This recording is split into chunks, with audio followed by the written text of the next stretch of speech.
definitely a little bit warm. Actually, it's not bad. It is, again, with the breeze.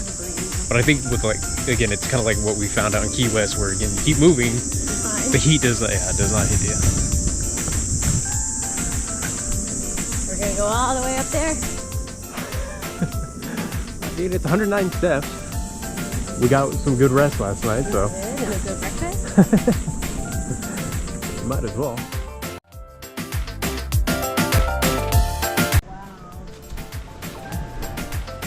It says no swimming. There's that right here. Yeah, but there's people right there.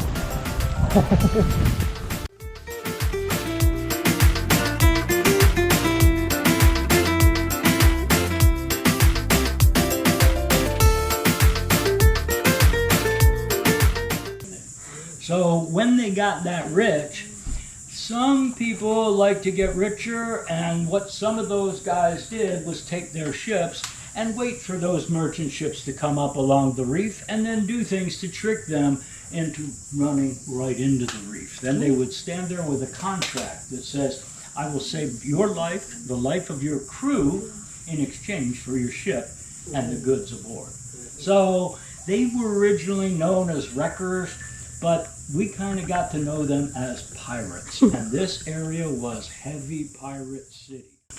1820 comes around, lots of companies are losing money, shipping companies, insurance companies, the government of Spain.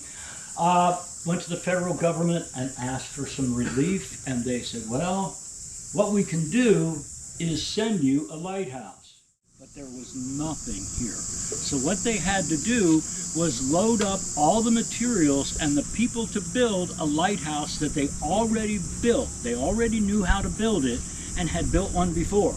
They put it all on ships and brought it down here. So if you look over through the woods over there, that's the cabin or the cottage where the lighthouse keeper and his family lived. It's a 3-bedroom Cape Cod design. It has a heavy cedar roof for heavy snowfalls in the wintertime, and it has large fireplaces, one at each end of the downstairs of the first floor for cold winter nights that we don't seem to get here. But it was what they knew how to build. They had the material to build it, so they dragged it all across the beach and did it. The lighthouse originally stood 65 feet tall. It's taller now.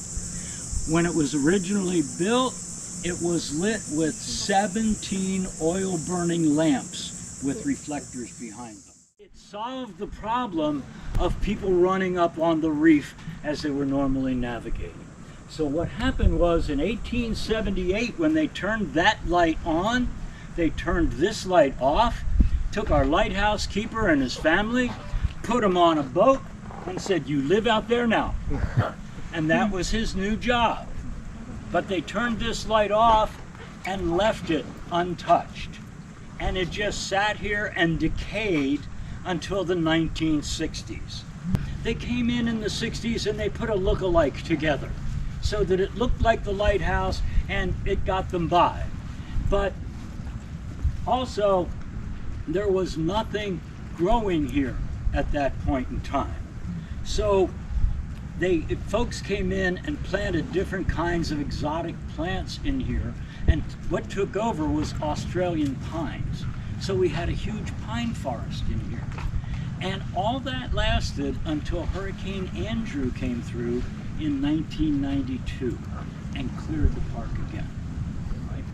So we've got empty land, busted up lighthouse, wasn't, repaired correctly. Miami stood up again and raised a fortune. I have no idea the exact amount of money that was raised, but I'll tell you they spared no expense in repairing this lighthouse. They went back, there were bricks missing that had eroded away. They went to the county in Tennessee where the original bricks were made and had bricks made with the same clay so that they would match exactly.